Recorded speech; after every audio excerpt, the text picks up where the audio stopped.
ஏ கனிய, என்னாடி நீ காலையிலேருந்து எதுவுமே சாப்பிடாம அப்படியே உட்காந்து கிடக்குற? ஏன் மூஞ்செல்லாம் ஏன் சோகமா இருக்கு? சாப்பிட்டா என்ன? சாப்பிட்டுட்டு மாத்திரை போடணும் இல்லையா? வா, நான் சாப்பாடு எடுத்துட்டு வரேன், சாப்பிட்றியா? இல்லை மாமா, வேணாம். எனக்கு சாப்பாடுலாம் எதுவும் வேணாம். நான் கொஞ்சம் நேரம் கழிச்சு வேண்டாம், அப்புறமா பால் குடிச்சிக்கிறேன். மாத்திரை போடணும். ஆனால் எனக்கு அந்த மாத்திரையை பார்த்தாலே கொமட்டுதே. என்னத்தை செய்யறது? கொமட்டுதா? என்னடி இப்படியெல்லாம் பேசுற? இந்த மாதிரி நேரத்தில் அப்புறம் வாந்தி வரத்தான் செய்யும். அதுக்காக கொடுத்த மாத்திரையை போடாமல் இருந்தா புள்ளுக்கு ஏதாவது ஆயிட முடியும். இப்படி பொறுப்பு இல்லாமல் இருக்கலாமா? சும்மா ஒரு 2 வாய் சாப்பிடு. மாத்திரை போடணும் இல்லையா? அதுக்காக மட்டுமாவது சாப்பிட்டுட்டியே. ஆ, நான் அப்புறமா சாப்பிட்டுக்கிறேன். எனக்கு இப்போ ஒன்றும் வேண்டாம். எனக்கு அப்படியே கை கால்லாம் வலிக்குது மாமா. என்னால் எழுந்திருக்க கூட முடியலை தெரியுமா? என்னது? கை கால்லாம் வலிக்குதா? என்னாடியா சொல்லியிருந்த வேண்டியதானே? நான் நைட்டே உனக்கு கை காலை பிடிச்சி விட்ருப்போம்ல. இங்கே வா, பக்கத்தில் தள்ளி உக்காரு. வா, உனக்கு கால் அழுத்தி விட்றேன். வா, என் மடியில் வந்து கால் வச்சுக்கோ. ஏய் மாமா, எனக்கு வேணாம். தள்ளி உட்காரு. எல்லாரும் வருவாங்க போவாங்க. இப்போ பக்கத்தில் வந்து உட்காந்துருக்கான். போ. யார் வந்து என்னாடியே? என் பொண்டாட்டி மாசமா இருக்கான், அவள் காலை வலிக்குதுன்னு சொல்கிறேன். பாவம், அவளுக்கு வலிச்சா உள்ளே இருக்கிற என் பிள்ளைக்கு தானே வலிக்கும். ஐயோ, என்ன செய்ய? இங்கே வா, கால் அழுத்தி விட்றவா. மாமா, காலெலாம் ஒன்றும் பிடிச்சி விட வேண்டாம் மாமா. உங்கள் அம்மா உங்கள் அக்கா பற்றா ஏதாவது நினைப்பாங்க மாமா. வேணாம் மாமா. யாரும் எதுவும் நினைக்க மாட்டாங்க. நீ பேசாம இரு. உனக்கு தான் முடியலன்னு அவங்களுக்கு தெரியும்ல, அப்புறம் என்ன நினைக்க போறாங்க? இந்தா காலை கொண்டு வா, இங்க காட்டு காலை. இன்னும் கொஞ்சம் நாள்ல நீ எதுவும் பார்த்து ஆசைப்பட்டுட்டு அது உனக்கு சாப்பிட கிடைக்கலன்னா உனக்கு கால்லாம் வீங்குமா. சொன்னா என் ஃப்ரெண்டு, உனக்கு பிடிச்சதெல்லாம் வாங்கி தரணுமா. நீ எதை கை காட்டுறியோ அதை உடனே வாங்கி கொடுத்துடணுமா. இல்லை அப்புறம் ஏமாந்து போயிடுவியா. ஐயோ ஐயோ, யார்கிட்ட போய் என்னென்ன தான் சொல்லி வச்சிருக்க? உனக்கு தெரியாத விஷயமே இல்லையாடா? இவ்வளோத்தையும் எப்படிடா நீ தெரிஞ்சுக்கிற? எனக்கு கூட இதெல்லாம் தெரியல. நம்ம பொண்டாட்டி மாசமா இருக்கா, அவளுக்கு எதை எதை எப்பப்ப எப்படி பார்த்து செய்யணும்னு நான் தானே கேட்டு தெரிஞ்சுக்கணும். அது இல்லாம இப்போதான் யூடியூப் தட்டினால எல்லாம் சரசரசரன்னு ஒடியாருது. அப்படியே செல் எடுத்து யூடியூப்ல மாசமா இருக்கும்போது பொண்டாட்டி எப்படி பார்த்துக்கணும், பொண்டாட்டிக்கு என்னென்ன சாப்பிட கொடுக்கணும்னு அப்படியே வாயில சொன்னா போதும், எல்லாம் டான் டான் டான்னு வந்து நிற்கும். இடியே, நீ இப்போ சிரிக்கிறப்ப எம்புட்டு அழகா இருக்கு தெரியுமா? இப்படியே சிரிச்சுக்கிட்டே இருந்தா நான் சந்தோஷமா இருப்ப முடியும். மத்தியானத்துக்கு என்ன சாப்பாடு செய்ய சொல்லட்டும் சொல்லு. இனி பிள்ளைய பற்றி நீ கொடுக்குற வரைக்கும் எல்லாம் ஓராஜ்யம் தான் இந்த வீட்டில். உனக்கு எது வேணுமோ ஒரே ஒரு வார்த்தை சொல்லு. மாமா அப்படியே 10 நிமிஷத்துல எங்கள் அம்மாவை தயார் பண்ணி வைக்க சொல்கிறேன். ஐயோ, ஏன் வேணாம். அப்படியெல்லாம் நான் எதுவுமே கேட்க மாட்டேன். அத்தை எதுக்கு எனக்கு செஞ்சு கொடுக்கணும்? நீ எதுக்கு இருக்கியா? நான் இருக்கேன் தான். நான் இல்லாத நேரத்தில் எனக்கு தெரியாத விஷயத்த அப்புறம் எங்கள் அம்மா தானடி செஞ்சு கொடுக்கணும். அதுக்கு தான் சொல்கிறேன். ஏய் மாமா, எனக்கு எதுவாக இருந்தாலும் அதை நான் உன்கிட்ட தான் கேட்பேன். நான் என்ன கேட்டாலும் அதை நீ உடனே செஞ்சு தரணும். அதான் உன்னோட வேலை. மாவனை நீ மட்டும் எதுவும் வாங்கி கொடுக்காம செஞ்சு தராம இரு. அப்புறம் பாரு, என் பிள்ளை வெளியில வந்தது உன்னை குத்து குத்துன்னு கும்மாங்குத்து மேலே ஏறி உட்காந்து குத்துவான் பாரு. ஓ, வயிற்றுக்குள்ளே இருக்கும்போதே அப்போ நான் அடிடான்னு ட்ரைனிங் கொடுத்து வளர்க்குறேன். நாளைக்கே அந்த பைத்தியக்கார பையன் வந்து என்னை சட்டையை பிடிச்சி, ஏன்டா எங்கள் அம்மாவுக்கு அது வாங்கி தரல இது வாங்கி தரலன்னு என்னையும் நடு ரோட்டில் நிற்க வச்சு அடிக்கணும். நல்லா இருக்குடி, ரொம்ப நல்லா இருக்கு.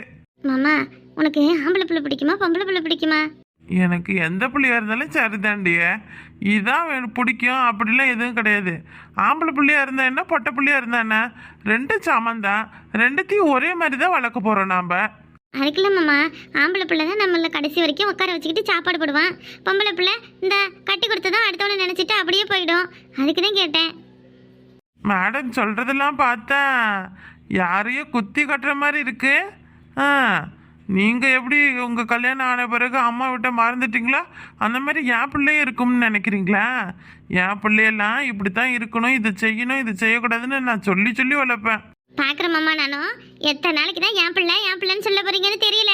ஆனால் என்னைக்காச்சும் ஒரு நாள் உன்னோட பிள்ளைன்னு என்கிட்ட வந்து எதுவும் நீங்கள் சண்டை போட்டீங்க, அப்போ தெரியும் இந்த கண்ணுமுடியோட உண்மையான முகத்தை. சரி சரி சரி, கோச்சிக்காத. அது என் பிள்ளையும் இல்லை உன் பிள்ளையும் இல்லை, நம்ம பிள்ளை கனிய. நமக்காக கடவுள் கொடுத்த வரண்டியது. சரி, அப்படியே பேசிக்கிட்டே கால் வலியை மறந்துட்டு பாரு. இங்கே வா, காலை கொடு, காலை அழுத்தி விட்றேன். சரிப்பா, இதுக்கு மேலே நான் எதுவும் செய்ய மாட்டேன். எனக்கு ஒரு கவலையும் இல்லை. தாராளமாக அழுத்தி விடு. இந்த இப்ப பாரடி மாமனோட கிடுக்குப்பிடிய.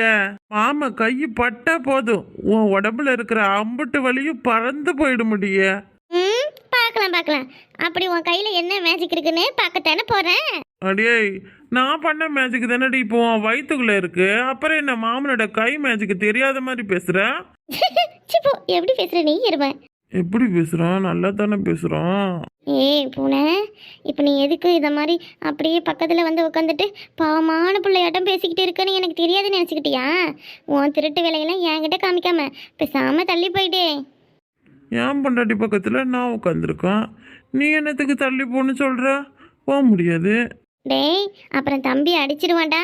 கிட்ட வராத, எட்ட போயிடே. அடடடடா, அவனா இதை வேற சொல்லி மிரட்டுறாயா? ஏண்டா மவனா, எப்படா நீ வெளியே வந்து இந்த அப்பனை தூக்கி போட்டு மிதிப்ப? உங்க ஆத்தாவுக்கு எம்புட்டு ஆசையை பத்தியா?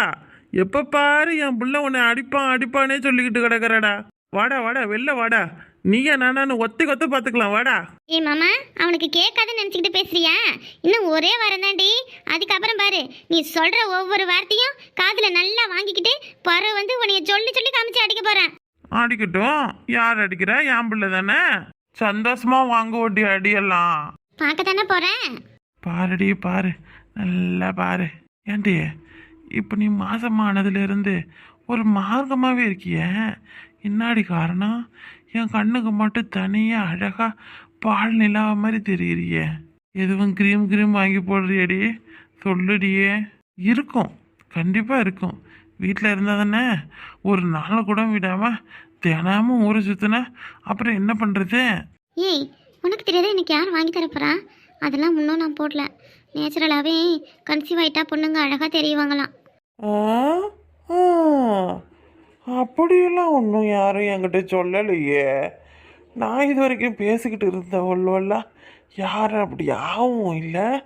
நீ மட்டும்தாண்டி புதுசா அப்படியே ஒரு மார்க்கமாக மழன்னு இருக்க. என்ன சொன்ன மறுபடியும் சொல்லு.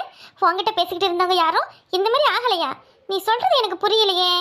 ஆமாடியே, எத்தனை பொண்ணுங்க கிட்ட நான் பேசிக்கிட்டு இருந்தா, அதில் ஒருத்தி கூட இந்த மாதிரிலாம் கலையா ஆகவே இல்லையே. ஏய் மாமா, நீ ஏதோ சொல்ற, எனக்கு ஆனால் பாதி புரியுது, பாதிக்கு மேலே நீ என்ன சொல்ல வரேன்னு புரியல. ஆமாண்டிய, அப்பப்போ அப்படி ஏய் டே திருட்டு பயல, போய் சொல்லாம சொல்லு. ஏய், எங்கேயும் யாரையும் கல்யாணம் எதுவும் பண்ணி வச்சிருக்கியாடா? எங்கேயாவது நமக்கு பிள்ளை பிறக்கிற நேரத்தில் வந்து யாராவது பிள்ளைய கொண்டு வந்து விட்டுட்டு இதுதான் என் பிள்ளை இதான் அப்பா அப்படின்னு சொல்லிட்டு போறாங்கடா. யாருக்கு தெரியும்? சொன்னாலும் கூட சொல்லலாம், அதெல்லாம் கண்டுக்கப்படாது. ஹேய், அடி வாங்குவ நீ இப்படி எல்லாம் பேசுறதுக்கு. விளையாடாத. நெசமா தாட்டி சொல்றான். அப்புறம் மாமனோட கைவரசியை காமிக்க வேணாமா? போடா எரும மாடு எப்படி எல்லாம் பேசுறான் பாரு இவன். கொஞ்சமாச்சும் பொண்டாட்டி மேல பாசம் இருக்கா? எந்த நேரத்துல எதை சொல்லணும் எதை சொல்லக்கூடாது என்ன பண்ணணும்னே தெரியல இவனுக்கு. ஏய் சும்மா சொன்னண்டி. அப்படியெல்லாம் இருந்தா அந்த மாதிரி ஒரு பொண்ணை விட்டுட்டு இன்னொரு பொண்ணு கழுத்துல தாலி கட்டுவேனா? சும்மா பொண்ணுங்கிட்ட பேசுறதோட சரி. அப்படியும் அதுக்கு மேலே எதுவும் போனாலும் அந்த அளவுக்குலாம் மாமா ஒர்த்து கிடையாது, உனக்கு தெரியுமில்ல? அதான் தெரிஞ்ச விஷயமே. என் பக்கத்துல வந்து நின்னாலே உன் கை கால்லாம் அந்த உதறும்.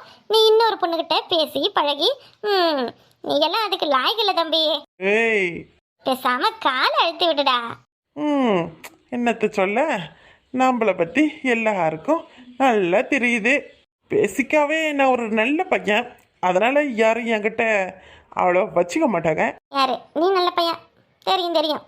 மாமா ரவுடிசம் பண்ணதெல்லாம் ஒரு காலம். அதையெல்லாம் இப்போ நினச்சி பார்த்தாலே நாமளாம் அப்படியெல்லாம் இருந்தோம் அப்படின்ற அளவுக்கு இருக்குடா. பாத்தியா, எப்படி இருந்தவன் இப்போ இப்படி ஆயிட்ட. பொண்டாட்டியோட காலை அழுத்தி விட்டுட்டு இருக்கனே. என்ன, நான் உன்னை அழுத்தி விடுறேனா? நீயே ஐயோ கைகால் வலிக்குதாடி சொன்னா நான் அழுத்தி விட்டுருக்க மாட்டேன்னு சொல்லி என்னை வலுக்கட்டாயமா பிடிக்க உட்கார வச்சு அழுத்திக்கிட்டு இருக்க. இப்போ அப்படியே பழைய தூக்கி என் மேலே போடுற பத்தியா? பழியெல்லாம் போடலடி. அப்படி இருந்த கட்டுக்கடங்காத காலை இப்போ பொண்டாட்டியோட காலை அழுத்திக்கிட்டு இருக்கு. அதை நினைச்சேன். நினைப்பேன். முக்காவாசி புருஷங்க இப்படித்தான் இருக்காங்க. காலை அழுத்தி விடுறதெல்லாம் ஒன்றும் பெரிய மேட்டரே இல்லப்பா.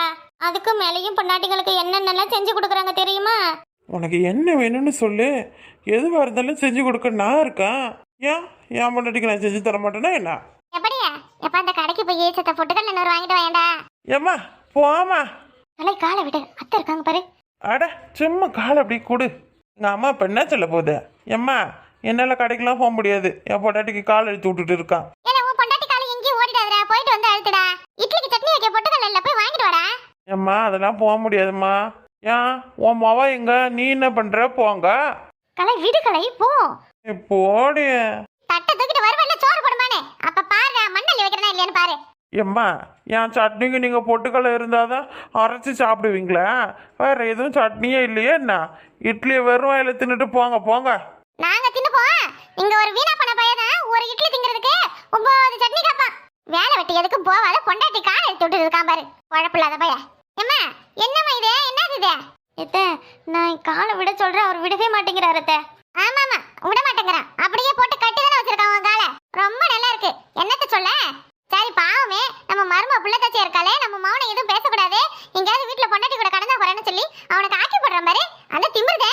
கல்யாணம் பண்ண கையோட தனி கொடுத்து அனுப்பி ஒருவேளை சோத்துக்கு கஷ்டப்பட வச்சிருக்கணும் உங்களை. கலை எழுந்து போ. அத்தை நீங்க காசு கொடுங்க, அவன் போயிட்டு வருவான். போறவனே நான் தான் எல்லாத்துக்கும் காசு கொடுத்தாவணும். அம்மா நீங்க 2 பேரும் சேர்த்து வச்சுக்கிட்டு எது வேணும்னா வாங்கி தர மாதிரி இல்ல பண்றீங்க. எம்மா ஒரு பொட்டுக்கல்லைக்கு இவ்வளோ போராட்டம் நடத்துற? என்னதான் நீனா? போமா, பொண்டாட்டிக்கிட்ட நிம்மதியாக உட்காந்து பேசக்கூட முடியல.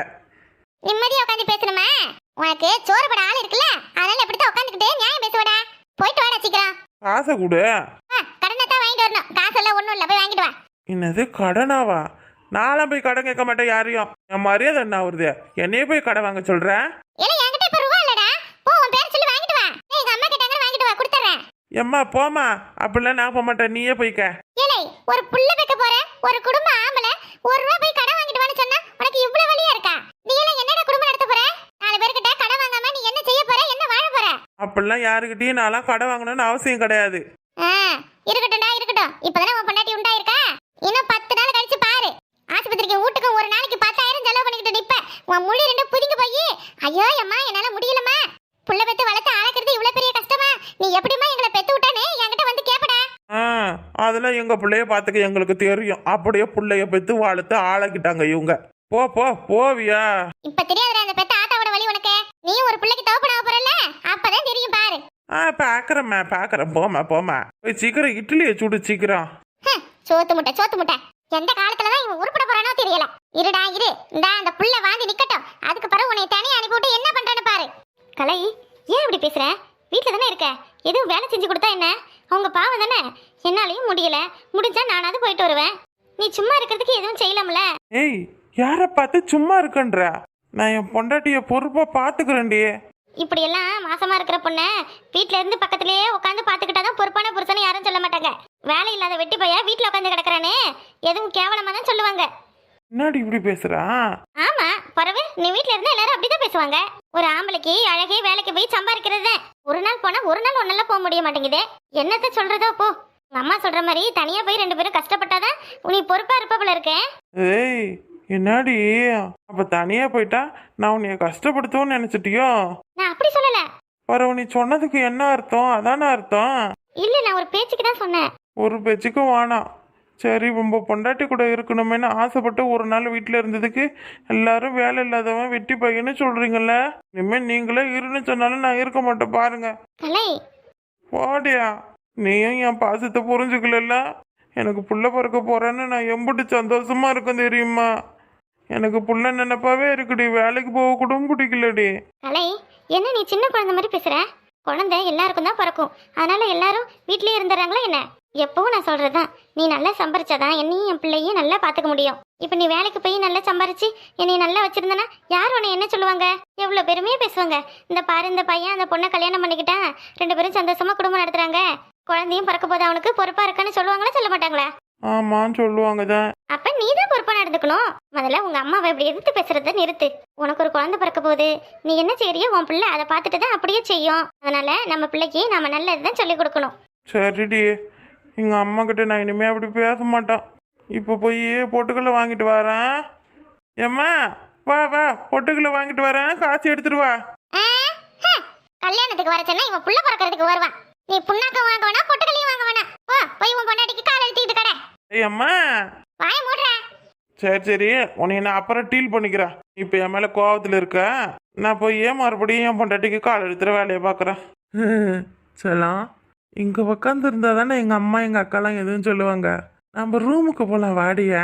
ஏன் புருஷங்கார வீட்டில் இருக்கான், பொண்டாட்டி ரூம்குள்ளேயே வச்சு பூட்டிக்கிறேன்னு அடுத்து உங்கள் அம்மா என்கிட்ட எதுவும் ஒம்புக்கு வரவ? இப்போதான் நாங்கள் 2 பேரும் ஏதோ சந்தோஷமா பேசுகிறோம் சிரிக்கிறோம். அது உனக்கு பிடிக்கலையா ராசா?